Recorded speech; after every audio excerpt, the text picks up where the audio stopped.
What's up, y'all? Welcome to another podcast of Breaking into Tech Sales. I've got my man Troy Johnson here. We go back a couple years. This guy is just a gem and really grateful to have him here. Troy, who are you, man? Why should we care about you and what you have to say? Yeah. Well, thanks for having me, Jack. Yeah, I know we connected a couple of years back and I appreciate everything you're doing for everybody to help them break into tech sales. A little bit about me. So I'm no expert about this, but I've been doing this for over 6 years now. I've been leading BDR teams, SDR teams. I've hired teams remotely, in person, from SMB to enterprise. And just over the years has really been able to nail down what are the traits of really successful reps and what are some bad hires or unsuccessful reps I've seen. So Mm. I'm really excited to dig into this and just share a little bit more about what I look for in interviews. Yeah, Troy's a phenomenal leader, y'all. Phenomenal human. He's been in the trenches. He's been in the leadership seat. So, yeah, pay attention. So, Troy, the question for us today is: what are your top three favorite questions to ask SDR candidates in interviews? Yeah, well, to give some context, so I look for three things every time I interview. I look for curiosity, coachability, and grit. Mm, A lot of those just people use those as buzzwords and don't really define it. So we'll talk through really what we mean by that. love it. So my questions are going to be looking for evidence of that. And that's really what I look for. I don't go based off of like feeling or like, do I have a gut feeling about this person? It's like, can they give me evidence that they've shown me that they have these three characteristics? So the questions I ask, I'll start with the first one when I'm talking about curiosity is what's something you've learned while researching our company that might surprise me? And I use that one because I've actually been asked that one when I was in an interview and I was like, dang, that's a good question. I'm like, what would surprise you? Like, I can't just give you like the general research. Yeah, So I like to start with that one yeah, that's because beautiful. I don't think that they're going to just read off like the surface level stuff. I want them to go like a layer deeper. Yeah, And, honestly, this is a time for the great reps to shine. Hey, I did research. Hey, I know that you're a big Cowboys fan. Like, whatever it is, I know that you guys just recently had an acquisition. I think that you guys just brought on 3 more reps. Saw you just exceeded your Q3 targets. I don't really care, but like try to find something that isn't just going to be surface level information that you just pulled from the website right before the interview. so true. Yeah. And so that's what I start with. Yeah, I think that one is such a black and white. Like, did you prepare or not? Like, Yeah, it's probably a great question to start with because right away it sets the tone for the whole interview of how serious this candidate is, and it's just such a quick way to understand, like, did they prepare? So, yeah, did you actually research? Did you actually take time to learn our company? That's like black or white. Like, you did nothing and you're caught on your feet. Like, oh yeah, I like how you guys sell scheduling services. yeah. That surprised me. You see the eyes kind of shift over to the other screen, like reading off of what they have in front of them. I'm like, no, just top of your Yeah. head. Like, what did you learn? And even before that, actually, I forgot to say this. Yeah. I like to start all of them basically saying, hey, this is meant to be an interview, but you're also interviewing us. Mhm. So I'm actually going to give you 15 minutes at the end of the call to ask me questions. Mm. And 15 minutes is actually a long time for SDR roles, but I do that on purpose because I want them to fill the time. Yes. And I am very honest. I'm like, hey, I want this to be a good fit for you. I want it to be a good fit for us. It's my job to verify you are a good fit for this. So I'm going to be looking for very specific answers to these characteristics. And when we get to the end, if they come out with the 3 questions you always talk about, like, what's the culture like? Like just very generic questions. And we end 5 minutes, 10 minutes early, like, hey, I gave you a lot of valuable time and you didn't Mhm. use it. Like that, that really shows a lot. Full agree. I love doing that in interviews where you just put them on the spot with time. Okay, fill the space because it's going to tell you again, like, is this person just coming in rehearsed, minimal effort? They know what to say. or are they actually a human who can dialogue and stand on their feet and dance with you a bit? And for the SDR candidates out there, this is pretty simple. Like every interview you do is going to be roughly the same. Just come up with 10 solid questions to ask every interview. That way, if they ever do put you on the spot, like Troy and I would, hey, what questions do you have for me? We have 20 minutes left. You've Yeah. got 10 questions that you can go deep on and you're not caught off guard. So, Yeah. Troy, I love that. And I think that does help with curiosity as well. So going back to the first question about research, I think a really easy way for candidates to do this one too is to go actually find just one case study on the company. Yep. That's it. Because you're going to be able to say, like, yeah, I was actually researching your company last night before this interview. One, that tells me that you took time to research. Two, last night, like, cool, you're a hard worker. Like, you care about this role. Three, I learned that, so and so company I was able to sign up with you guys because of this reason and they got this outcome. I thought that was pretty interesting, and I think it'd be really cool to support a solution like that. Even that simple answer, finding one case study, says Yeah. so much. Yeah. And I think that's a very easy, tangible thing that anybody can do is like take that, go to the case study. Who was the customer? Write them down. Who was the persona? What was their problem? How did you solve it? And like, just have it in like two bullets. Mhm. And if you can weave that in at any point, that's great. You show it somehow and you have that, again, that evidence that you can do research just like the BDR job. Or if the question comes up, like, what did you do to research us? Like, what do you know about us so far? Like, that's a really specific answer to that question. Yeah, absolutely. So the second trait you said was coachability. What Yep. is that second question you like to go to index for that? Yeah, this one, I've asked a variation of this question a couple of different ways because I think with coachability, a lot of the times for the BDR and SDR job, you may be getting feedback that you may not agree with right away, but down the line, you start to understand it and figure out, okay, I get why they're telling me this. I'm going to trust the process. And the question I ask is, tell me about a time you received critical feedback from your manager that you disagreed with. How did you handle that situation? And I've gotten different answers, but really what I'm trying to get from them is like they actively were listening to their manager. They were open to feedback. They were open to trying something new that initially they weren't on board with.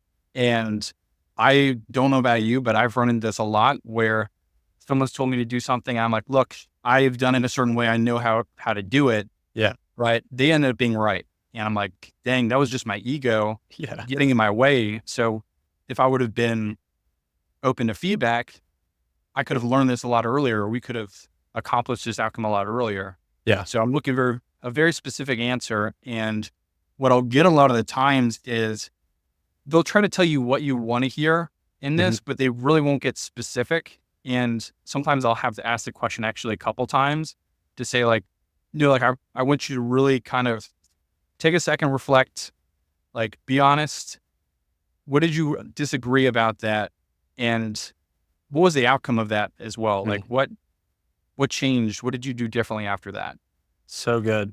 One of the things you said rolling in here was you're looking for evidence that they embody 3 traits, right? Curiosity, coachability, grit. Evidence, that's the key word. And Yep. so I think what I want SDR candidates out here listening to really pick up on right now is, guys, you can say the right answer, but if you don't have evidence that you actually live that answer, and if you don't have an example, then we know you're just saying the right answer to say it, right? Like with the research question, oh yeah, I know you guys do this. And it's like, cool, like that's a 3-second Google search. How else can you show us you actually did something unique or different? This question, same thing. Like we are looking for evidence that you are that kind of person. Yeah, I think that's a great point. And if like you're in a courtroom, like we're the jury, the judge, whatever you want to be, like when you're bringing in evidence, you have to have very specific evidence to convince us. And if it's very surface level, like we're going to lean towards and focus on people who are a lot less, we're we're not going to be going after risky candidates who are either like, yeah, I'm hoping that they can do this job. Like it's my responsibility. I've made a lot of bad hires, Yeah. And sometimes it came down because I was like, I have a gut feeling, but I'm going to go with it, And if I could go back and teach myself something in the past, it's you're just asking bad questions, or you're not digging in farther enough, or your process isn't allowing them to show their skills so that you can actually test them on this characteristic, or you're not bringing enough people. And so that's why I have these questions, and I don't move on until I've dug in enough till where they've given me a specific answer. That's And I think it's really important as a manager. I think sometimes it's easy for us to kind of like speed through these questions, but you should be good. really, really figuring out, did they answer the question? Did they give me a specific answer? And do I have evidence to say, yes, they embody this characteristic? It's kind of the irony that like us as sales managers, we always teach, on discovery calls, like slow down, be curious, but we're guilty in interviews of like, let me just ask my qualification questions. And to your point with the three traits and characteristics, you don't need more than that to be a really good SDR. So maybe it takes you 3 questions to go through an entire interview, but you dug really deep on those till you were sure they had them, and that's enough, right? I think that's totally fair. With a lot of those, sometimes you'll have to ask a different version of that, but each one of those characteristics underneath it has a different skill or trait. So like within curiosity, within the job, you're going to have to be curious about prospects' problems, curious about their day-to-day, curious about what is their product doing and what do they care about, curious about your own development. Like, what do I got to do to improve? If you're not curious about that and asking questions, and I think you had a great post the other day about this, annoying your manager about this, like you're not going to get better, or you're not going to fully understand who you're going after. And that's the job. And we use this term curiosity a lot, and it's really just being genuinely interested in what you're doing. And if you're not genuinely interested in this job, how can I be convinced that you're going to be genuinely interested in doing the job when you're here?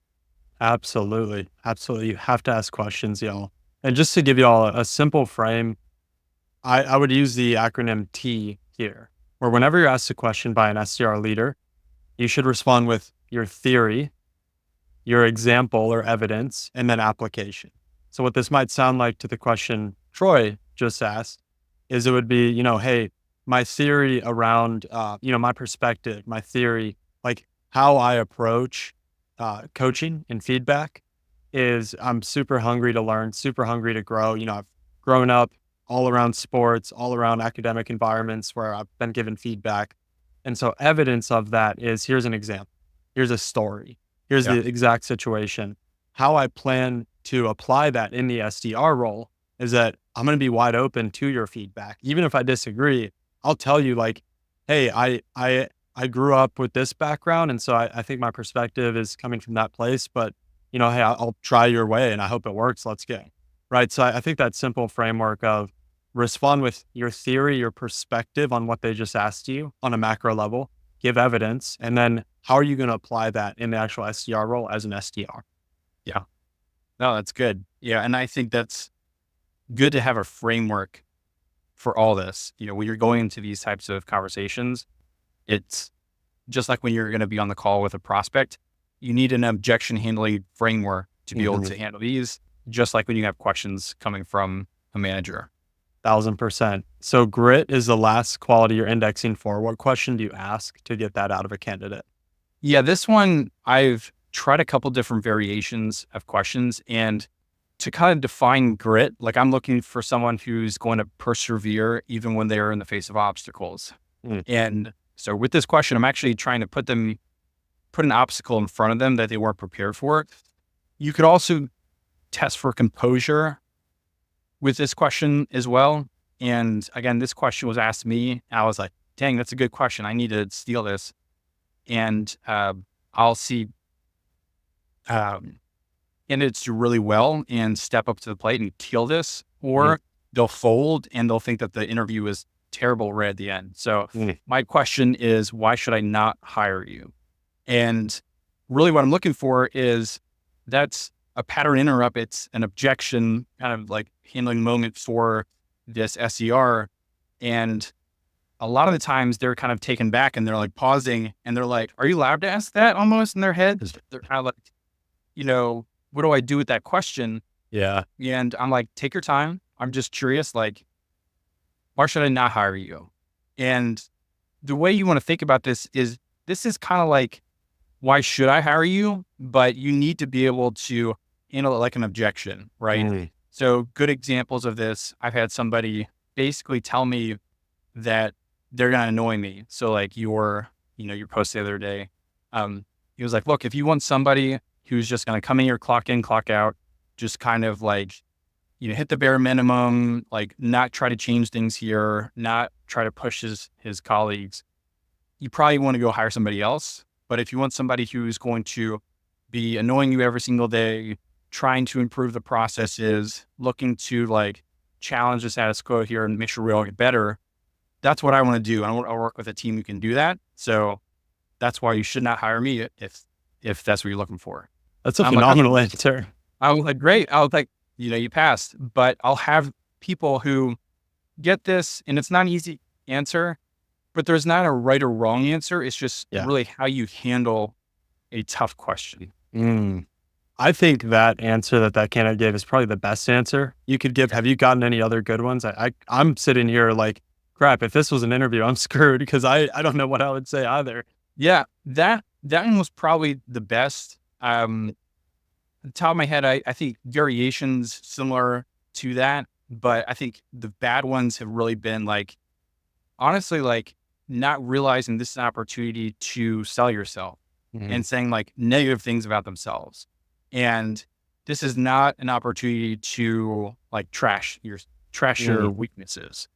You can say that like, look, if you need somebody who has experience in this, in HR tech, look, I totally understand. So we can part ways. But like, look, I've been really successful at a bunch of different organizations. I have the metrics to show it. And I'm confident I can come in and be a top performer on your team right away. Wow. I love that too. Because my instinct would have been, if I've never been in tech sales, would to be like, be honest and say, and I'm not saying this is the right answer, but I feel like this is a bad place to go, is like, well, I haven't really cold called anyone before. And so that's why you might be looking at other people. But your answer is the right way to say that same thing, where it's like, actually, if you're looking for someone with demonstrated SDR experience, I'm obviously not your guy with the resume I have, but here's what I do have. Here's the evidence. Here are the examples of why I'm good for this. 1000%. You can bring up your weakness and say it right there. That shows your vulnerability and your openness to feedback too. But then you have to be able to overcome the objection. And part of that is saying like why you are a good fit for this role. So that's one I like to end with. And again, I've done this more recently, but I feel like you'll really see people stand out with this question or fold at the end and basically be like, kind of like, man, I didn't want a hard question. I really felt like we had a good thing going. And really there's not a right or wrong. It's just like how you handle that type of question. Yeah, that's so good. That's so good. I love those questions, Troy. Appreciate that. I guess last question I would have for you, the job market stuff right now, a lot of candidates, not a lot of jobs right now. What advice would you have for someone trying to land a tech sales role that maybe has never done this before? Yeah. So you've helped me actually land different interviews and have followed a lot of what you've told a lot of other people as well, which is like, you have to walk the walk. And we've used the term evidence a lot, but I think a lot of people in other disciplines are just following a basic process of finding a company, submitting an application, hoping they respond. But in sales, you kind of like break all the rules, and you're really, if you want to sit there and go through that process and hope that you are the 1% that gets selected from the 500, 1,000 applicants, like you're most likely not going to find a job in the time frame you want. So I encourage everybody to, one, walk the walk. So be an SDR, go book meetings, go out there, find the hiring managers at the companies you want to work for, and ask them for an interview. And you may have never sold before, but it doesn't matter. You are selling yourself. You're not selling a product right now. The one thing you should know how to sell is yourself. So if you're going to be an SDR, pretend you're an SDR already, go book meetings with hiring managers. And I think that's probably the best way you can actually understand if you even want to do this job. If prospecting companies, finding hiring managers, emailing them, cold calling them, sending them videos, if you don't like that, the job might not be for you. Yeah, right? because that is the job. That is the job. And I think that would be the second part of my advice is stand out. I have had open roles this year, and I think 2 people cold called me, and I think I got 2 videos over 1,000 applications. If you want to stand out, you got to do the hard things and do the things people aren't doing, which is sending videos, texting if you have to, cold calling your hiring managers. But you got to do something that's to stand out. So if you're just going to hit easy apply and hope for the best, it's really not going to work. So those would be my main 2 things. Yeah, and just to validate your stats there of like 2 videos, it's really easy to stand out. I mean, I posted I think I got 387 applicants, and I had 9 people total cold call me, and Crazy. 7 leave a voicemail. I think I got like a couple text messages. So y'all, it sounds hard if you don't know what you're up against, but we're telling you what you're up against. It's not hard. Like, just do the work. And to Troy's point, you might find out you don't really want to do this job, and that's cool. Better to find out now than making a whole career transition, life upheaval. Yeah. And honestly, the job right now in the SDR role is just like the job market. You are going after, like for us as enterprise, you're going after these high-level executives who have a bunch of other sales people going after them right now. How are you going to stick out to them versus the noise that they have around them? So if you want to do that really well, you get free practice. Just go ahead and go do it. And like, what do you have to lose? You're probably the only thing that's going to lose it is, actually, I don't really know you're going to lose, other than you're going to build a really good network of hiring managers who respect you. So when they hire next, they're going to think about you. And one that I didn't mention, but you've talked about this and other people have talked about this, is reach out to reps on the team. Yeah. If you don't know what questions to ask them. If you don't know what the company does, go ask them. 99% of the time, they're going to be open to at least taking a couple minutes. They want good people on their team to be their teammates. So they're more than happy to be able to help you land the interview or prep for the interview or just answer basic questions for you too. And fun fact there, if you're going to reach out to SDRs, AEs at the company, find the ones who most recently joined first, because they have the most excitement for the role, the most honeymoon eyes. And they're going to be like, wait, I just did this. Like, I want to help someone else do this. So you're going to get a lot more engagement from those people. As you move up into tenure, very helpful people, but now they're skeptical of you because they want good people on the team, right? But definitely reach out. Definitely reach out. Well, look, y'all, to Troy's point, you have to be willing to walk the walk, talk the talk, do the job to get the job. I've got a free step-by-step guide that shows you literally how to do everything Troy just said, how to reach out to managers, call them, text them, send videos. I'll put that link in the comments below. Free to sign up, free to use. And look, at the end of the day, the only person that's going to hold you back from getting into tech sales is you. That's the beauty of sales. It's a meritocracy. So we are here to support you. Troy, you are just full of wisdom. Really appreciate you being here, man, and taking the time. Thank you. Yeah, man. Thanks for having me.